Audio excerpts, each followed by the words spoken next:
Thank you for joining us here at the Knoxville Open, sponsored by Ultimate Guard. This is the first of our many quarterfinal matches between Bradley Hill and Christopher Johnson. In a top 8 that was 4 Delirium decks and 3 Flash decks, Bradley, the lone control player here on Just Got Control, winning his last round. He's now going to see if he can do it again. He's on the play against Christopher Johnson. And for Bradley, this is his first top 8 here on the SCG Tour. Second for Christopher, but no trophies for either player. And players will trade lands to start. And for Christopher, he gets out with Thraben Inspector. Thraben Inspector is one of the actually more pesky cards for control decks because you don't want to use a removal spell on it, and it ends up getting in for a good amount of damage often, and it also just replaces itself. It doesn't look like much.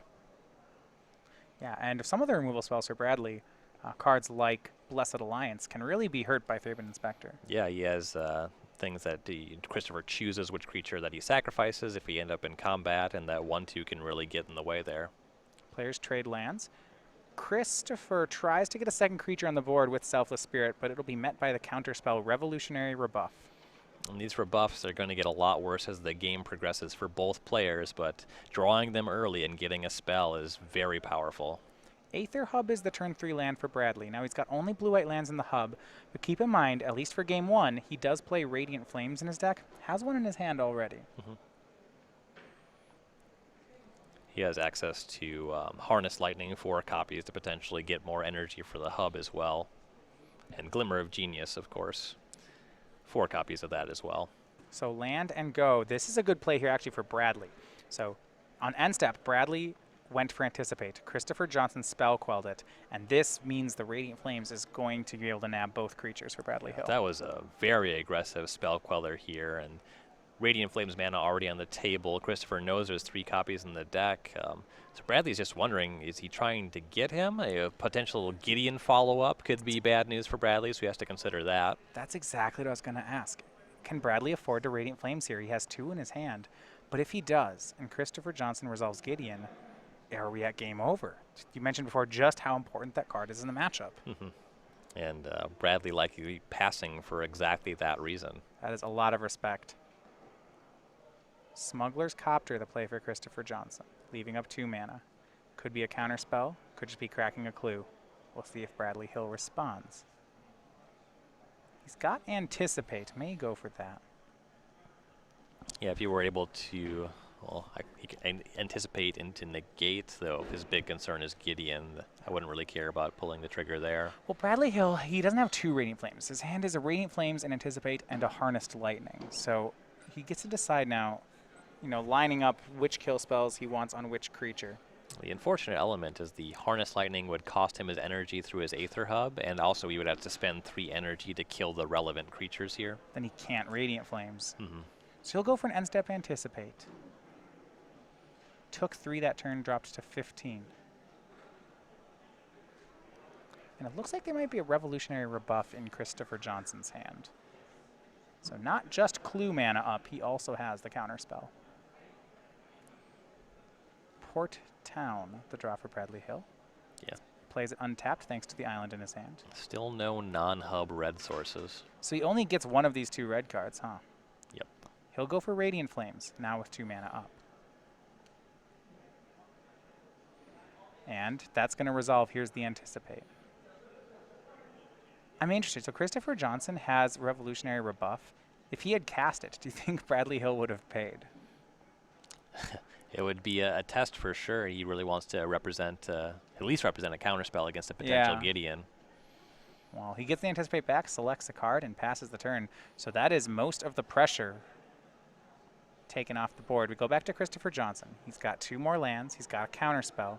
A Smuggler's Copter in play, but right now is not attacking for anything.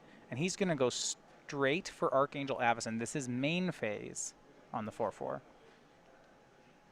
Let's see if there's a counterspell, right? And it's going to work. The angel will be into play. She will step inside the Smuggler's Copter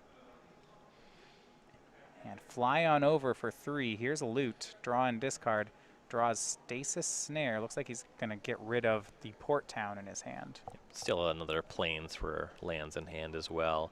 And for Bradley, he had to use his 1 shot at red mana immediately, so he wasn't able to do something. He couldn't harness lightning that Avacyn, even if he had another energy. He is really hurting here. You see he plays Wandering Fumarole for the turn. He also has Spire Bluff Canal, but he's got a lot of need for red mana. His hand, not just Harness Lightning, he's picked up Nahiri the Harbinger as well.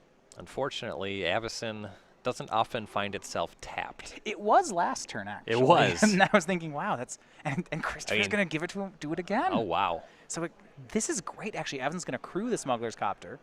He hits in and puts Bradley to 9, but this is... Bradley was not going to be able to get rid of Avacyn until this happened. Yeah. And then Christopher would need to be able to produce another creature to copter into the Avacyn, or to the Nahiri to deal with that. Wow. This is really neat. Okay, Bradley Hill draws. It's another red source. It's another tapped red source. And that's fine. You know, he has access to his red now. But he has enough mana to play Nahiri and play around Revolutionary Rebuff. Mm-hmm. Looks like that's going to be the play. Tapping 4. What a punishment here. Avacyn, you should not have gotten inside the Smuggler's Copter. And here's the Planeswalker. Nahiri the Harbinger, -2 exiles the Legendary Angel. Another 7th land for Bradley. And he will pass. Nahiri's in trouble if Christopher's deck can produce a creature this turn. And Christopher really needs this creature to his hand. He's got extra lands, stasis snares that only do anything after a Torrential Gearhulk has resolved. He doesn't. His hand has 2 space stasis snares, a land, and a Revolutionary Rebuff. This is huge. That Bradley gets to untap with this Nahiri is way more than he ever expected. Right. You know, in Christopher's hand, he really wanted those loots, so there was definitely incentive to crew up the Copter, but it cost him big time. Yeah, so now Bradley discards an island, draws, passes turn. His hand is 2 Harnessed Lightnings, and it looks like a Torrential Gearhulk. This is an excellent hand. Mm-hmm.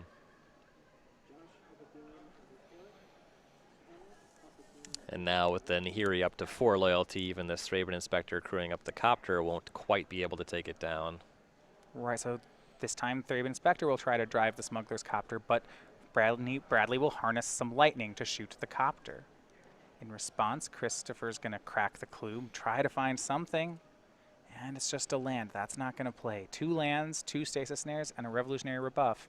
He loses the vehicle. Mm-hmm. Excess lands, a couple cards that he intends to board out in this matchup. Things are really not shaping up for Christopher. Christopher's going to pass the turn. Now, this is interesting. Bradley has to decide whether or not he wants to go for Gearhulk on this end step. He will. You cannot Revolutionary Rebuff that. But you could Revolutionary Rebuff this Anticipate if you wanted. And I'm somewhat surprised Christopher didn't do it. But for all the difference it makes, it's not super relevant. Yeah, it's going to snare away the Gearhulk. I like getting rid of the Gearhulk. He's still under duress. Dealing with the Nahiri is going to be very important. Yeah, but hold on. You don't want to stasis snare that at all. Nahiri can exile an enchantment, and she'll do just that, giving him another Gearhulk and another Anticipate. That's a bummer. That was, I think, just a misstep for Christopher Johnson. I mean, what can he do, right? You just can't cast those. I know that's horrible, but his this was hand does worse. Nothing. This was worse. I mean, he's not building up to anything, though. Bradley's hand's 2 more Gearhulks. Christopher's hand is 5 blanks. Okay, so what you're saying is this was over already. Yeah, this game ended several turns ago. Another land for Christopher Johnson, and now Bradley's going to start turning the corner. Here is another His Gearhulk. hand is full of Gearhulks, in fact. Is it just 2 more? He has a bunch of his best cards in the matchup, and Christopher has just nonsense in his hand. He'll flashback Harness Lightning. Yeah, get that Inspector out of here. Sure. That is gone, and now Bradley has an extra energy to work with. And a 2-turn clock here. I suppose that, too. He'll untap, swing with the pair, 5/5s. Loot with the Nahiri first. He still has that Scatter to the Winds in hand. That's a hard counter should Christopher Johnson draw any sort of answer. Swing with the Gearhulks. Christopher will stasis snare again because it's really the only thing he can do. Technically buys him time, loses him value. I mean, that's true. This is once again a stasis snare on board with a Nahiri on the other side of the board. And we're not going to play any longer. Game 1 goes to Bradley Hill and Jeskai Control. Yep, Christopher certainly seen enough there. What a display. So it seemed like there was a lot of tension about until turn 7. Once Bradley survived to then, things got real bad. Yeah, that Nahiri basically took over the game once it hit the battlefield. When it was able to exile the Avacyn, that was kind of the whole game there. Christopher's hand was just glutted with both extra lands and stasis snares, which are largely ineffective in this matchup. He also had the Revolutionary rebuff that, of course, can't counter a Torrential Gearhulk. Really just doesn't do too much unless he was able to use it against, the Nahiri, but Bradley was more than capable of paying for that. All right, so this is our first match of the top 8 here in Knoxville. We are at just nearing the end of Season 3, but there's one more tournament here in Season 3. That's coming up in 2 weeks. It's going to be the Invitational in Atlanta to end the season, and starting Season 1 of next year at the Atlanta Open. Join us on the SCG Tour December 2nd through the 4th for the Atlanta Invitational Weekend.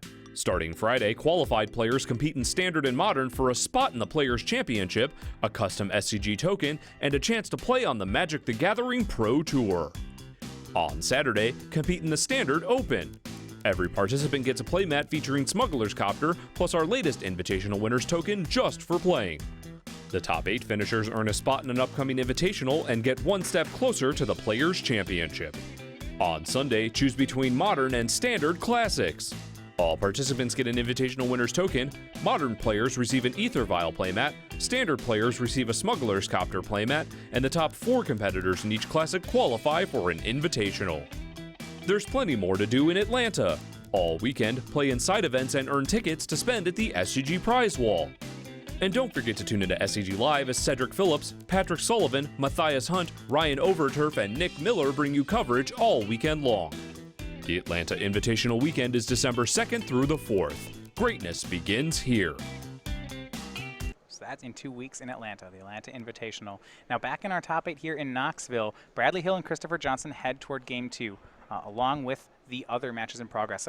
So we have some results. Kenneth D'Souza, 1-0.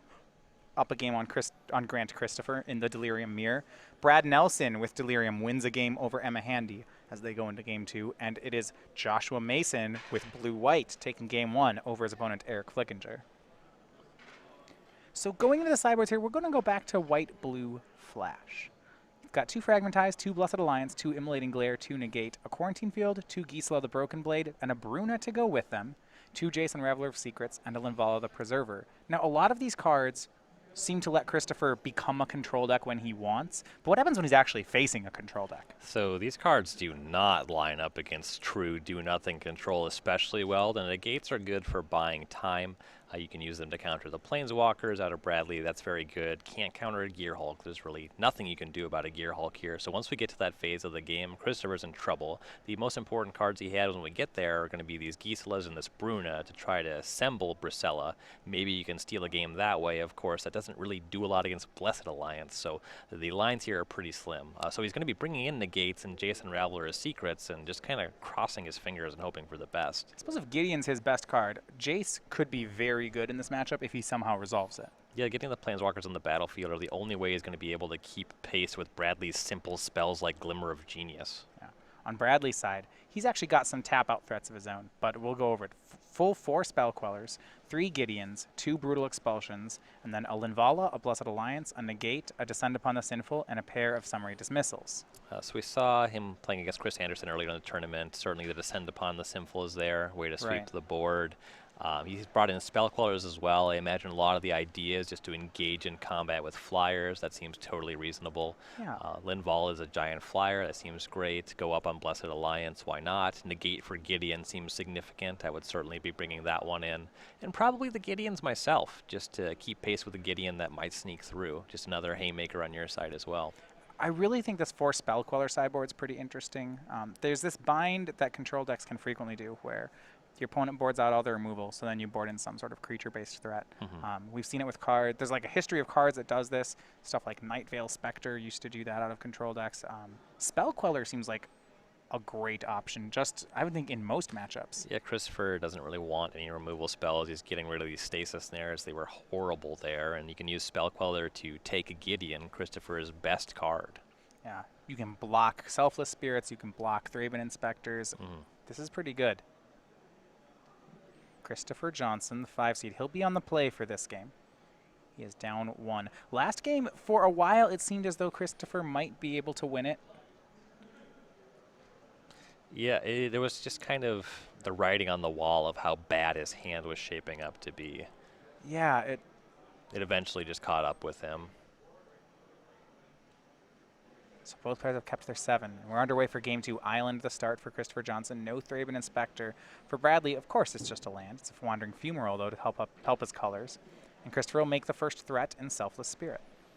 Definitely good to get some creatures onto the battlefield early, try to mount some kind of offensive. Christopher wants to close this game as quickly as possible. Inspiring Vantage for Bradley. And you look at how his control deck is starting to shape up. He's got Negate, he's got Void Shatter, and he has Fumigate. So 2 counters and a sweeper. But as long as a Selfless Spirit's on the board, the sweeper's not going to do much. An attack of Selfless Spirit will get Blessed Alliance from Bradley Hill. Christopher, nothing doing. Spell Queller will remove the spell from the stack, and the Spirit swings in for 2. Yeah, as long as Christopher is able to continue to leverage some aggression and has some kind of counterspell for that Fumigate, this position is not looking terrible. Port Town showing Island. This is the kind of start that when I'm a control player and playing against tempo that I'm just really scared of. You know, like a card like aggro into Spell Quell my removal, that's very hard to deal with. So here's an interesting dilemma here is if this Spell Queller dies in combat, Bradley Yeah. can use the Blessed Alliance as this edict effect. So hopefully Christopher has some kind of defense here. Well, if Bradley went for that play and Christopher didn't have an answer, he would just sacrifice the Selfless Spirit. True. And so Bradley's going to actually, in response to that, to get around that, he's just going to harness Lightning, the Selfless Spirit, instead of even going for Queller. You know, this is where the spell's pointed at the end of the day anyway, right? Right. But I mean, it's not going to work. Revolutionary Rebuff from Christopher Johnson. And I like the line from Bradley. He wants to kill the Spirit so that if he gets to Fumigate, there's no Selfless Spirit in play. Yep. Draw a 4th land from Bradley Hill. He will pass back. We're on Christopher Johnson's turn. It's turn 5. Christopher actually missed a land drop on turn 4, but he's picked up land 4 here. And Christopher has multiple 5-mana spells in hand, it looks like. I suppose they're not necessarily all Avacyn. It's just checklist cards. Some that we angels. have confirmed here. Yeah, could be some angels. Another Harness Lightning goes at Selfless Spirit. This time it's going to work. 2 damage onto Bradley, though. It'll remove the spirit anyway. No energy will be floating because the spirit will be sacrificed. How about another Selfless Spirit from Christopher Johnson? He'll do that and pass. Bradley Hill is going to have to anticipate. And this is going the way of the Flash deck right now. You see Bradley Hill's remaining cards are the Negate, the Void Shatter, and the Fumigate. They don't play very well right here. No, they're not doing a ton just yet. Christopher needs to find a 5th land, though. He's in a good position right now, and Bradley's life total is quite low, but he has a lot of cards that could turn this around. Draw is Descend Upon the Sinful. That's the kind of sweeper he'd like. It's 6 mana, which is a lot. You need land drops.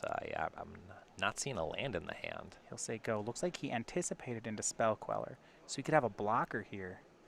Well, unless Christopher Stasis snares it, which it's going to happen. Yeah, must have been no lands in the top 3 on this anticipate. A swing again in the skies for Christopher Johnson. And Bradley, is he going to try to flash in a blocker, or is he just going to take it? Asks for cards in hand. It's 4. Got a decision to make.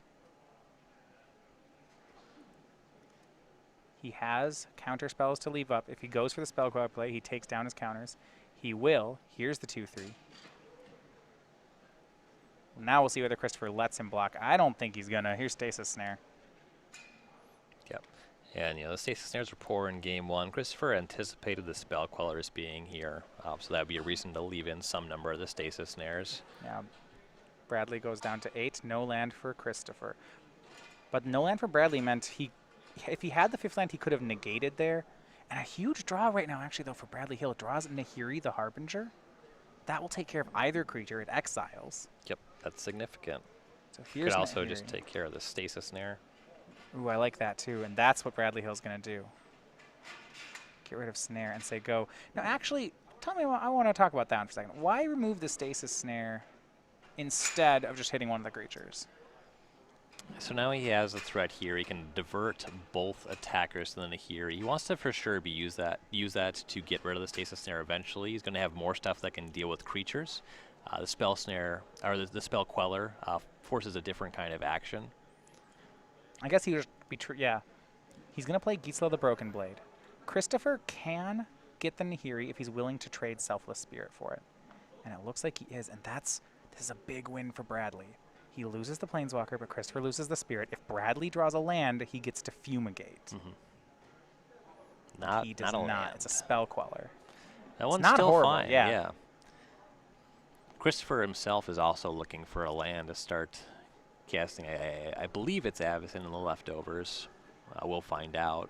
So Bradley's hand, 2 sweepers. Descend upon the Sinful and Fumigate. 2, or I guess 3 counterspells, depending on how you want to look at it. Negate, Void Shatter, and Spell Queller. And as it stands, Gisela's a two-turn clock, and even if Bradley were to cast the other Spell Queller, it just first strikes 1 down in combat. Christopher's going to try for Selfless Spirit number 3, and I think Bradley will have to counter here. If he wants to draw into land Fumigates, he can't have this on the board. Right. And this is an interesting choice. He's going to Spell Quell it. This means if he Fumigates, Christopher actually gets back a Selfless Spirit. The other option was to Void Shatter it. You know, the Spell Queller, it helps him engage in combat a little bit better, but given that the Gisela's first strike, it's not doing a lot here. Bradley down to 4 on the attack. He draws again. Void Another Shatter. Void Shatter. He needs more lands. Now he's going to be into chump block mode. And he saw several extra cards just to find this 5th land with that Anticipate and just wasn't able to turn anything up. I mean, this has got to be scary, though, for Christopher Johnson, right?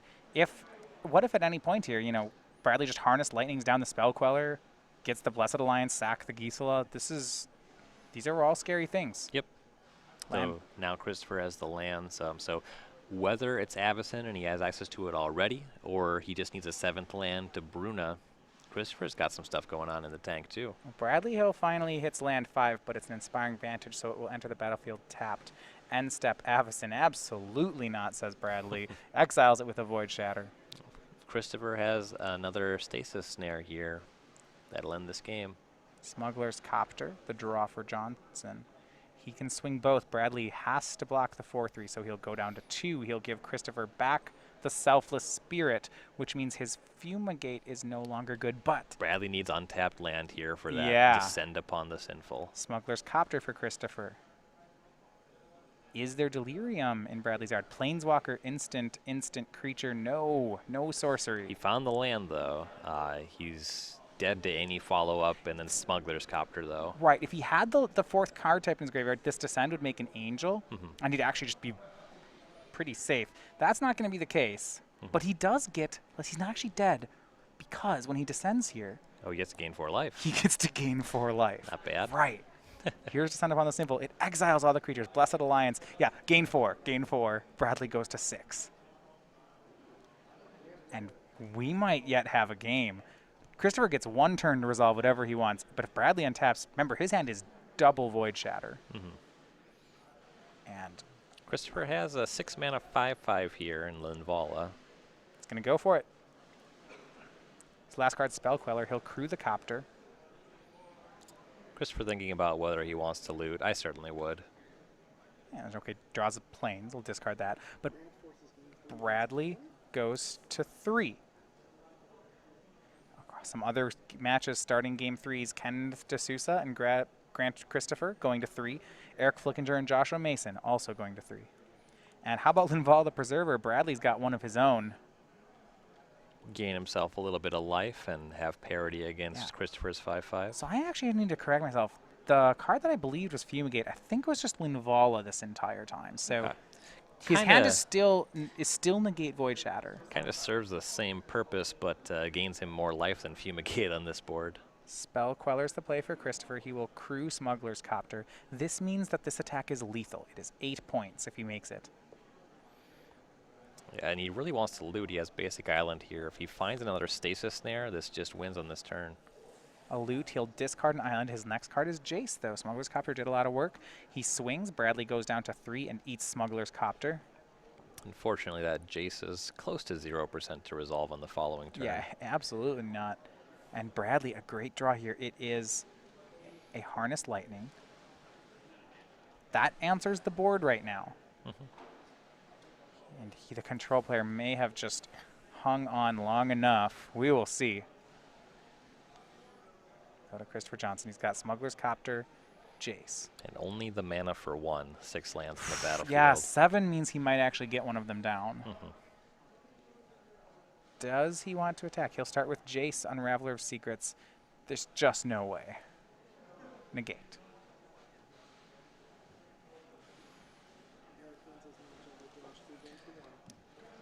And I like the attack here from Christopher. It goes with the Linvala and the Spell Queller, because the Spell Queller presumably is a free attack, because Bradley would have to block the Linvala, assuming that his hand is beatable at all. So a swing here trades everything. Spell Queller gets Harnessed Lightning. The Linvala's trade. Christopher says go. Now we're in a top deck war. Bradley Hill's one card going into this top deck war was a copy of Void Shatter. So he's got an answer to the first thing that Christopher Johnson does. We'll see where we go from there. Bradley also has Wandering Fumarole, where there are no creature lands in Christopher's deck. He could presumably start turning up the heat with that. He doesn't have enough lands to attack and leave up Void Shatter, though. Smuggler's Copter from Christopher. I wonder if that'll get the shatter. It's not actually a threat yet. Yeah. And Bradley lets it resolve. Countering that would be very aggressive. He's got a couple Blessed Alliances, so he's picking up removal. It's interesting back and forth. Our first result, though, is in the 2 versus 7 matchup. Eric Flickinger with Black-Green Delirium defeats Joshua Mason and moves on to the semifinals. He will play the winner of Brad Nelson and Emma Handy.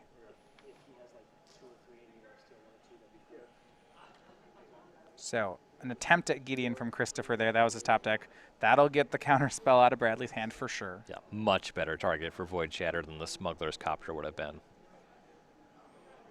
And Glimmer of Genius for Bradley. Main phase. 2 energy, scry 2, draw 2. This is the kind of card that wins games from here. Yep. You got Negate Void Shatter? Yeah, takes them both. When your opponent just keeps the cards that they scry with Glimmer, That's so bad. that's a gut-wrenching feeling. Thraben Inspector. Okay, this is actually a great draw for Christopher. It's a cantrip. It crews the copter. I like this. Yeah. It'll crew the copter. So if he And is swing. able to produce a counterspell for this Blessed Alliance with this clue token, or if he has one, that's game. Yeah, he's going to go for it. Clue, draw a card. Does he hit a counter spell? No, but he hits an angel. Okay, that's something. Has Christopher has to sacrifice an attacking creature. It is nice that Bradley wasn't able to escalate the Alliance to gain any life, so Bradley's still at 3. So this is now resolving the trigger. Discards Quarantine Field for Christopher Johnson. So Bradley did the sacrifice with the draw discard trigger on the stack. And actually, this is not an angel. This is a copy of Westvale Abbey. And that's, boy, is that good right now. Yeah, he'll be able to start just Making 1/1. cranking out 1/1s. How does this is really going to be a problem actually for Bradley. Yeah, as long as Christopher doesn't get too aggressive and make a 9/9 with 5 creatures exactly and walk into a Blessed Alliance, these stream of 1/1s would be very good. Yeah, Bradley with a good draw, though. He has picked up a Torrential Gearhulk. He passes the turn. Here is Torrential Gearhulk, and he can leave up Negate. Just a great place for Bradley Hill. Gearhulk and Glimmer is so powerful. And that's exactly what he's going to do. I've Gearhulked a lot of Glimmers in my time. You don't lose many of those games. Spell Queller on the Glimmer, though, from Christopher Johnson, and the Negate in Bradley Hill's hand is no good here. Right, So that's substantial. Bradley can't block a flyer.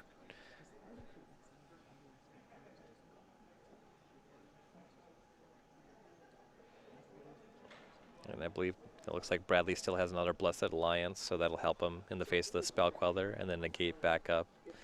So still in a fine position.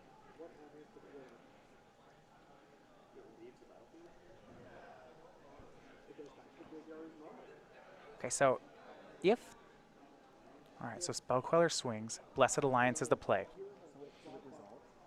All Okay, right. we have asked a judge on this. If, despite the fact that that Glimmer of Genius was flashed back, if this Spell Queller dies, Bradley gets to resolve it. Yeah, it's a strange interaction. Yeah. You might wonder, because sometimes, when you remand a flashback card, it just goes away. Not how Spell Queller works. Yeah, because it just exiles the spell. Yeah, it doesn't counter it, it exiles it. Well, it's also because it goes to exile. Both things are asking it to go to exile, and the Spell Queller has text that says it returns. And that's what matters. So Christopher sacrifices an attacker, Bradley gains 4 life, and now he resolves Glimmer of Genius. This is just the hugest Blessed Alliance. Nahiri, negate, spell queller. I'm no longer worried about this Westvale Abbey. No. It can provide a stream of chump blockers to hold off this Gear Hulk for a minute, but Brad's got more and more cards in hand all the time. So one thing that could have been done here, and this may be a misstep on Christopher Johnson's side, with Bradley at 3, if Christopher had attacked with Thraben Inspector and Spell Queller, he could have avoided this fate. True. I guess still post-combat it would have happened. Anyway, now Bradley plays a Nahiri, pluses it to 6, and he looks to be grabbing control of the game. His hand is now Spell Queller, Scatter to the Winds, and Negate. He's got 3 counters. Christopher's going to go for an end-step Avacyn, but that's not going to work either. Pass on that one.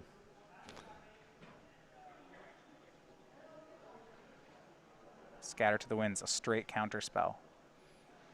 Still with negate backup. Yeah, it's negate. So Christopher could resolve another Angel here, but his hand is 2 lands. When Bradley untaps, then I think this is done. Yep. Nahiri will keep moving up. Bradley will start maintaining his counterspell wall again. Nahiri is able to find another Gear Hulk once he gets up to 8 loyalty. Bradley draws for turn. It's Immolating Glare. Bradley pluses the Nahiri to 8, discarding nothing. That's never what you want to see from the other deck. He'll just pass. And Abbey token coming down here for Christopher. He has no shortage of life to pay. Yeah, it goes out, makes a cleric, goes to 31.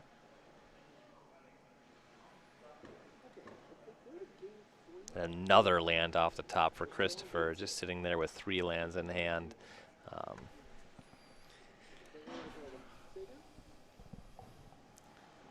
Here up to 8. So a pass again to Bradley. They're just trading card draws. And a Glimmer of Genius, the draw for Bradley that turn. That's a good one. Sure. I mean, it's more of what he wants. So the Nahiri Ultimate will happen from Bradley. He'll get a Torrential Gear Hulk from his deck. That's going to enter the battlefield. Give any one of these cards flashback. Just cast it. Any of the instants. Anything is fine here. I'd even be fine Harness Lightning down the token. He'll go for Glimmer of Genius. That one, the one that was under Spell Queller, was back in the graveyard. So, Squires on the bottom, draws 2, swings for 10 with the Gear Hulks. And Chris will block 1 with a Cleric, so he goes to 26. We'll make that 25 on end step. And remember, that Gear Hulk comes back to Bradley's hand to enter the battlefield from Nahiri. I've never Nahiri'd a Gear Hulk, but that has to feel so good. Actually, it looks like there was 1 Cleric went in front of each Gear Hulk. So he's at 30, but it has no Clerics. So back up there. Harness Lightning. Then Bradley's going to end step, replay the Gear Hulk, Harness Lightning, the Thraben Inspector, draw, and start to play. Chris Johnson is out of creatures. Yep. He can stave off some damage for a while with Westvale Abbey, but the 6-card hand of Bradley's, that's just not going to get anywhere. He'll go to 24. And Bradley just needs to keep turning these Gear Hulks sideways, leave up all his mana. He has enough answers in hand to deal with whatever Christopher's up to. I think a 3rd Gear Hulk hanging out as well. Sure. Gideon, the draw from Christopher. But at this point, the draws don't really matter. There's just too many counterspells in Bradley Hill's hand. Not just counterspells, but also just double Gear Hulk can attack Gideon very easily. No way to get any of this stuff off the battlefield. Keep in mind, after the conclusion of this match, we will go over to the match between Emma Handy and Brad Nelson. Currently in Game 2, Brad Nelson is up 1-0. Got to figure the longer that one goes, the more it favors Brad. Yeah, in the individual games, certainly there's this window. When you get to turn 10, 11, Black-Green Delirium starts becoming a big favorite. You have Spell Queller, I have Emrakul. It's not ideal. Bradley continues to push on ahead. Glimmer of Genius, the play. 7 mana, those Harness Lightnings are now just terminates. They kind of start the game as basically terminates in this matchup. Yeah, it's Avacyn specifically is kind of the one exception. And it will take a few more turns, but you see looks like multiple Scatter to the Winds in Bradley's hand. So another Gear Hulk maybe. There will come a point where he just uses Harness Lightning to kill the Westphal Tokens. Abbey token before blockers. Sure. Here's the swing. Christopher Johnson's going to go to make a Cleric. Yeah, sure, he'll go to 18, though. Takes 6. 1 off the Abbey, 5 off the unblocked Gear Hulk. And we'll pass. Back to Christopher Johnson. And go. I like what Bradley's doing here, and by that I mean attacking and nothing else. Right. The only way to possibly lose this game would be to tap too much mana for no good reason. You know, and Christopher Johnson has played to his outs. He was waiting until he had all his mana worth of stuff to do, and that's this turn. He plays Gideon. He had the ability to play Gideon, negate if a counter war happened. Now, this is playing to your out in the situation. The unfortunate news is that Bradley Hill's hand is just far too good to not beat this. Mm-hmm. But we do see on end step, Bradley lets it resolve and then plays a third Gear Hulk, casting Harness Lightning on the Cleric. That is a huge show of strength. And untaps, he may just try to win in 2 turns here. If he has one more removal spell, he can fire up the Fumarole and win on this turn. Looks like he's going to go do that. This is a Fumarole. This could be a swing for 19. Christopher Johnson's at 18. A swing. If Johnson makes a 1-1, he's going to lose. And that's what he's going for. Another Harness Lightning. Game and match. Bradley Hill dominant here with Jeskai control, and he is on to the semis. It's surprising to me, the fact that Torrential Gear Hulk has faded from the format. It's so powerful. Once you're able to start Gear Hulking, you saw how Brad was just knocking Christopher around. Generated so much card advantage. Glimmer of Genius, Gear Hulk into Glimmer of Genius, removal spells for all of your stuff, counter spells for any of your top decks, and this is the power of the Jeskai control deck.